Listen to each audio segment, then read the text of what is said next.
Hey, Dennis, welcome to the show. As a way of getting started, tell us about yourself. Hey, Brian, thanks for having me on. It's a real pleasure.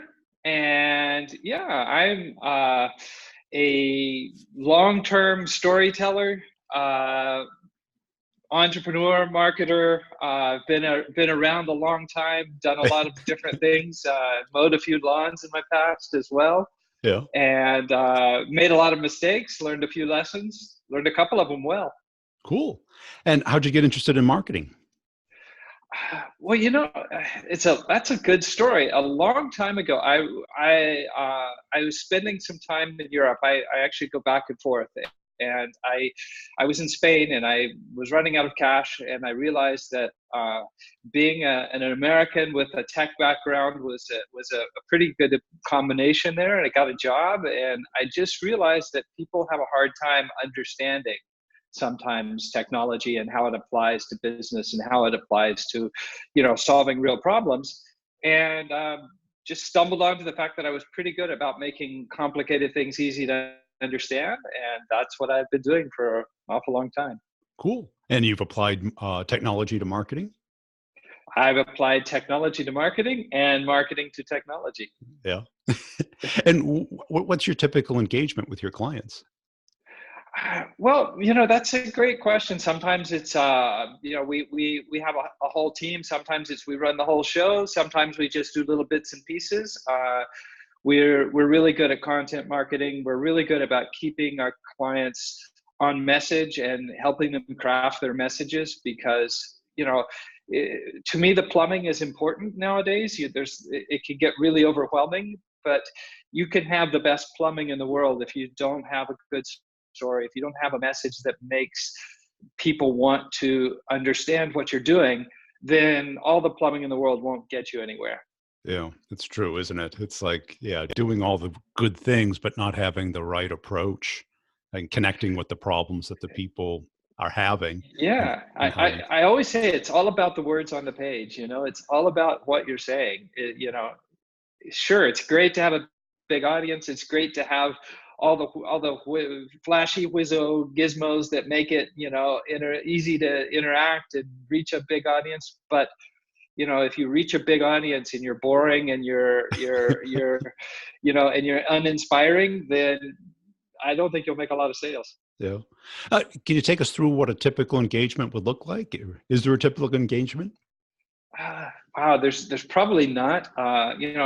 We've been focused for the last few years exclusively on the blockchain cryptocurrency industry, and we've run through. We rode a wave, the craziest wave imaginable. I've done that a few times in my life. It's a fun, lots of funny stories there. But we just caught this wave at the right time, and it's a Wild West sort of industry, very young, very promising, but also very uncontrolled at the time. And we learned a lot of lessons. We've helped a lot of projects. We've raised a lot of money for projects. But fortunately, things are coming to a place where it makes more sense now.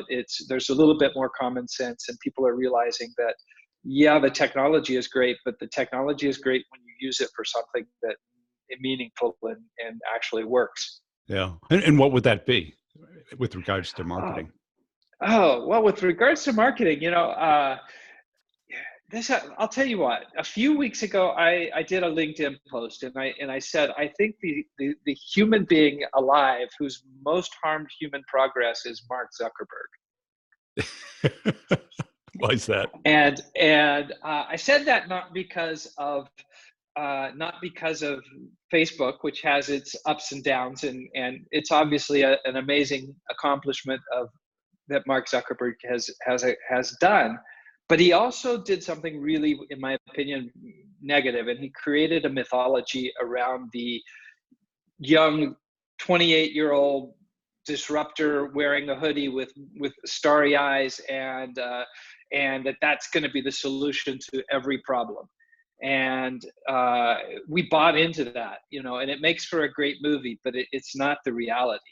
Yeah. And I see that every day in projects I work with, especially in the tech sector, where there's too much mythology and there's not enough, down to earth business common sense. How do you build a sustainable business? How do you keep people motivated? How do you create a team where they're not at each other's throats?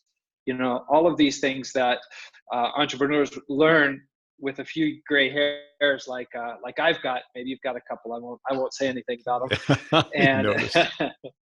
and having said that, I really think that being too focused on the product and not focused on the story, not focused on the people that you're serving, the solution you're bringing to alleviate pain, Yep. is the biggest mistake I see.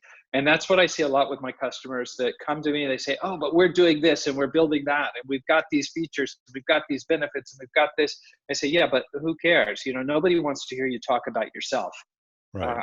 I want you to talk about the problem that you're solving and talk about directly to the people that have that problem and help them get over it, make their lives better, and you'll make money. And how did you get associated with blockchain projects? How'd that happen? Okay, so a friend of mine called me up one day and she said, hey, I'm running this company, I'm running this blockchain project. We've got all these great ideas. I've got these really smart tech people, and we've got to do this thing called an ICO. I didn't even hardly know what an ICO was at the time. And she said, we don't know anything about marketing. Can you help us? And by the way, we have very little money. And so, Sounds perfect. being as brave as I was, I said, oh, well, that sounds like fun. Jumped in with 2 feet, and we raised a significant amount of money for them. I learned an awful lot. I learned about cryptocurrencies, about blockchain, about the technology. And I also learned a lot about the projects. And from there, one project after the other. And, it was a crazy time. People were really out. I mean, they were knocking on the door pretty much 24/7 looking for help. We've raised probably about $50 million for projects since then. And I just started learning and seeing the same mistakes over and over again. And those are the mistakes that you can see in the mythology of Mark Zuckerberg, and you can see in projects that fail for too many easy to fix reasons. Well, is it just like any new technology where it's like technology looking for a problem instead of a problem trying to be solved? Oh, that's part of it. Yeah. Yeah. They're saying, I want a blockchain that'll do more transactions per second. I want a blockchain that will do, this, that, and the other. And you say, yeah, okay, great, build it, but who cares? Tell me how you're going to use it to improve democracy. Tell me how you're going to use it to improve healthcare. Tell me how you're going to use it to drive a supply chain more efficiently. These are the kinds of things that are going to make your project successful in the long run, and not tell me how you're going to make a new twist on an exciting technology. And why would they pull you in, being like a marketing expert? Well, an ICO, an initial coin offering, is basically crowdfunding. There's you need to create a community. You need to get people enthusiastic. You need to get them involved, and the only way to do that is with good marketing. Yeah. They're not going to just come knocking at your door just because you have it. Yeah. Yeah. And I talk to project owners and founders all the time. I say, oh, but we're really good.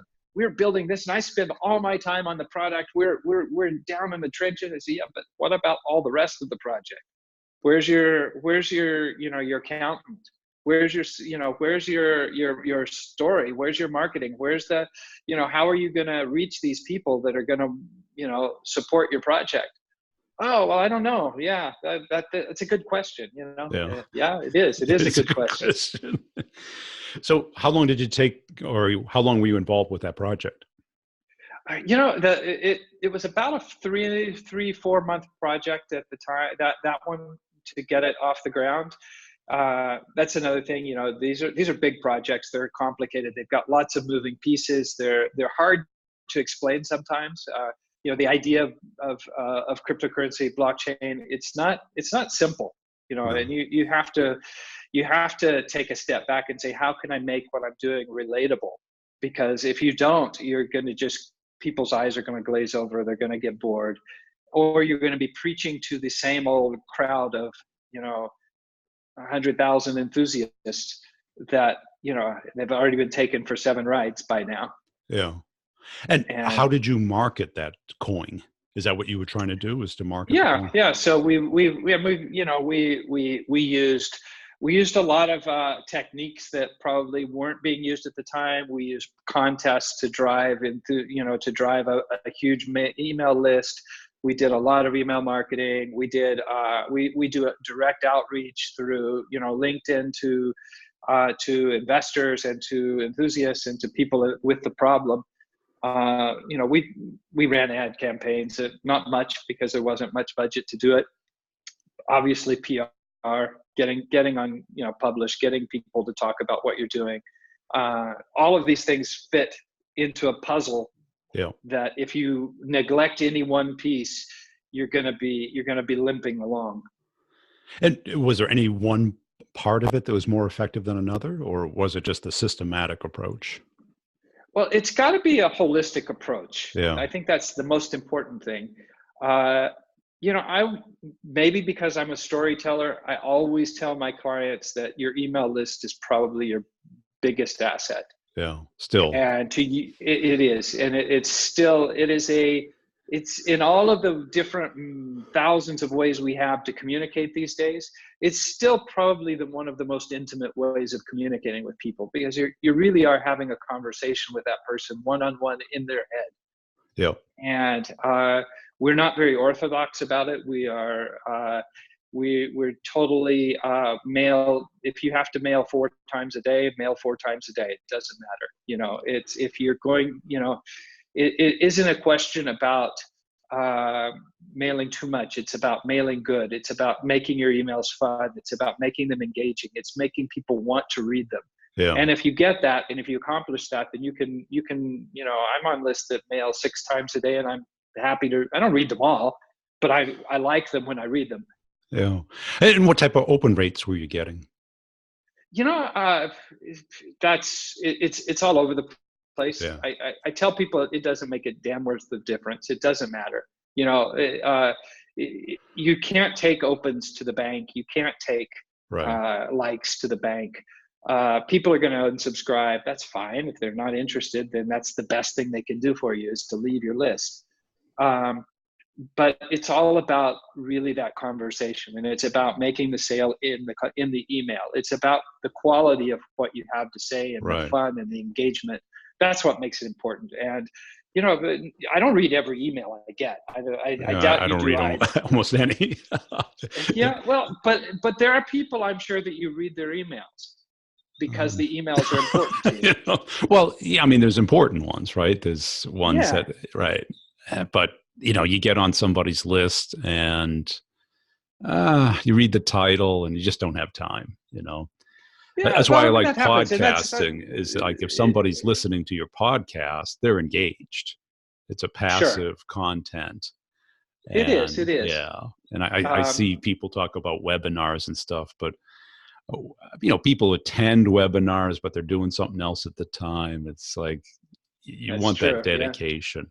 And but it's hard to get somebody to listen to your podcast as well. You got to get them pulled in, right? You got to rope them in, and every piece fits into the puzzle, I say. But it's all about making it interesting and making if we talk to entrepreneurs and you say, well, what good is all this monopoly money for me as a business owner, right? And that was the first question I sat down and I asked myself, well, isn't this play money? Isn't it, who the hell am I to create money, right? And then you start digging deeper into and you realize that all money is play money. And there's no difference. It's only valuable. The US dollar is only valuable because someone else will take it. We agree that it's valuable. And as long as both parties are in agreement that something is valuable, then it is. Right. And that's really the underlying value of a cryptocurrency, is that if people believe in it and it has value, then it does. And so I would say, well, look at, for an entrepreneur, look out there, there's 240 billion US dollars in liquid digital assets right now on the market that people don't know how to spend. Right. So even if that's all you do and you accept cryptocurrency, you're ahead of the game. Right. And there's so many uses for it, right? Because we Of had, course, yeah. when you were growing up, I don't know if you remember, you had like S&H green stamps. Do you remember those? Oh, I love those. Yeah. Right. I used that on an interview as an example just a few days ago. I talked about that because I remember going to the green stamp store with my grandma. Yeah. Or you had loyalty cards where you get like 10 cups of coffee, you get the 11th one they free. punch a hole in them, right? Yeah. Right. That's it. And that's those are just examples. Right. Yeah, those are just use cases. Mm-hmm. And I think that is, a great marketing tool, even if you're not going to go into the cryptocurrency business. You've got a loyalty token. That's right. That's right. Yeah. And it drives the bottom line. That is one of the key use cases that I would say almost any entrepreneur could look at and say, oh, this is interesting. Yeah. And who do you see doing well with this approach as far as applying crypto to building their business or applying blockchain to building their business? Yeah, there are. I mean, there's definitely projects out there that are ahead of the game and that are doing, you can look at, if you look at Ripple, for example, Ripple is a cryptocurrency with a very strong backing by big banks, and they're using it to streamline international transactions. Yeah. Okay. Now that's a big enterprise level example of using the blockchain and using cryptocurrency in a very smart way. Now I'm not going to tell average Joe Blow who's going to go, let's compete with Ripple, necessarily, because, they're big, they've got amazing scale. But I could say that we're involved with projects now that, I'll ask you a question. When's the last time you shared a photo on Facebook and Mark Zuckerberg sent you a check? Never. Never, right? Yeah. It's the other way around. You shared the photo and somebody sent him the check. Right. Yeah. Because you're the product. I am the product. Yeah. You're the one, you're being sold at auction to the advertisers and of Facebook network. And they do it really, really well. Better than anybody that's ever done it in the history of mankind. Yeah. But there's a flaw in it, is that you're providing the value and they're taking the benefit. Right. Why don't we create a participatory social network where not only does the network benefit, but you do as well, because you're providing value. You're provide that picture of your dog jumping into the lake is valuable because it's driving eyeballs and it's driving engagement. Right. Why shouldn't you be a participant in the benefits from that? And those are the types of things that we're going to see very soon. Right. And I always thought, social networking would be a great application for blockchain, as well as contact information like CRM. Mm-hmm. Because what do we have today? Everyone's got a copy of the data. Yeah. Right. Exactly. And it's always outdated. Outdated. Right. Because your contact info probably exists in 1,000 databases, as does mine. Yeah. Right. But as soon as you change something, 999 of them are wrong. They're wrong. Yeah. Yeah. And we all play that game. We all play that game, right? Calling the wrong number, the wrong email. That's right. And even identity. That, here we are in the age of our phones can recognize our face, but the government, sends me an ID that then they ask me to prove that I'm the person in the ID. That's right. Yeah. The real ID thing in the US now, it's like, come on, you've been giving me a license for 30 years. Now I have to prove to you who I am. That's right. That's right. And it is. And the thing about it is that, all sorts of problems come about because that doesn't work right. Yeah. It's what happens after the fact, and why shouldn't, voting be, why should we be worried about voting fraud? Right. Registering to vote, having, a physical piece of ID like it's World War II when you're crossing the border. It's like, right. Or actually knowing if everybody voted or if they didn't yeah, vote, or, if that vote is the real vote that they voted for. yeah, These are questions that could be much right, improved by using yeah. blockchain technology. That's it. I mean, they can identify your DNA and your place of birth and your uh, inheritance tree, but they can't.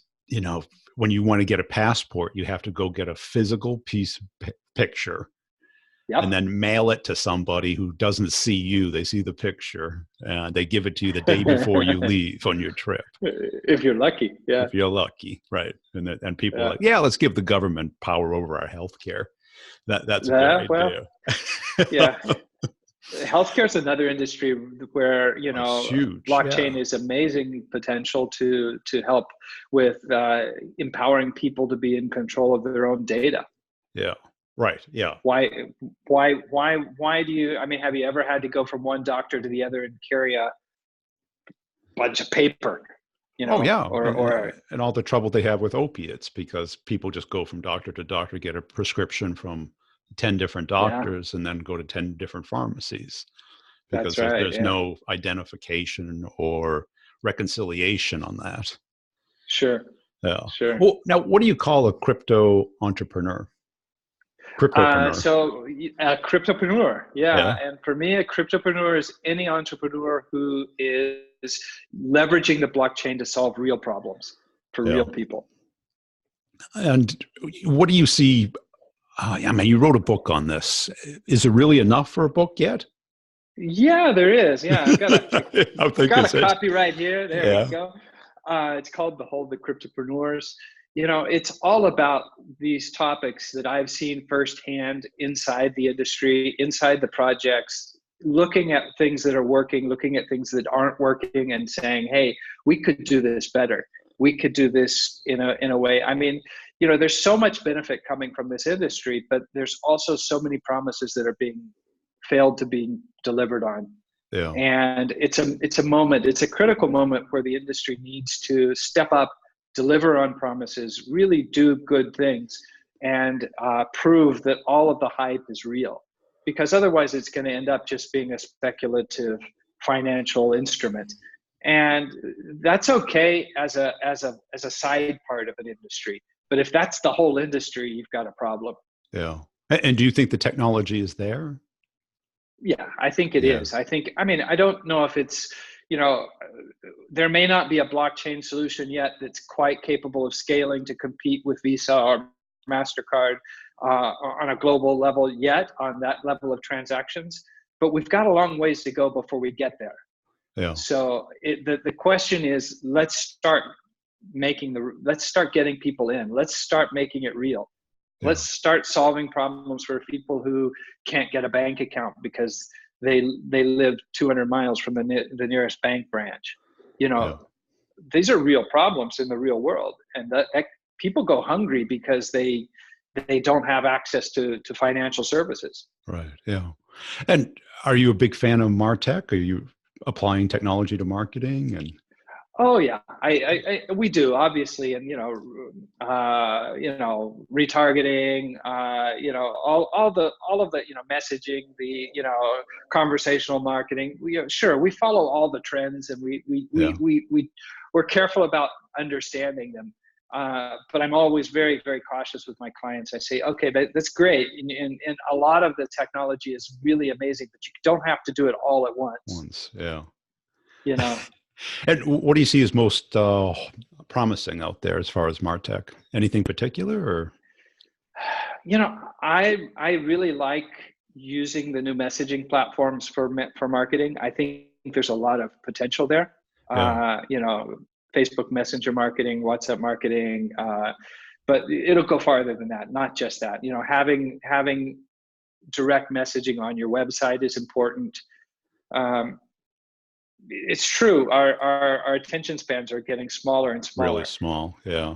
And people expect you to be there 24/7 for them when they're ready. Whenever yeah. when they they're don't ready. want to wait. Yeah. They don't want to wait. And if you make them wait, they'll go somewhere else. Yeah. And what do you see next for you? Good question. I don't know. I mean, we're working with a few really solid projects. We're busy. We're really picky about who we work with, uh, because of a lot of the things we've seen. So Yeah. we're very cautious. But yeah, we've got some good projects in the roadmap, and lots of exciting stuff. I think will be coming out soon. Cool. And where do people go to get the book? Book is on Amazon, paper copy, or in Kindle version. Behold the Cryptopreneurs. Anybody interested can go to cryptopreneurs.club. They can get the first 4 chapters for free. They can maybe that'll be enough for them to decide if I'm full of it or not. Okay. If I am, tell me. That's good too. Cool. And where can they go to follow you? Okay, I'm on Twitter, Dennis H. Lewis. I'm on LinkedIn, Dennis H. Lewis. Those are probably the best places to find me.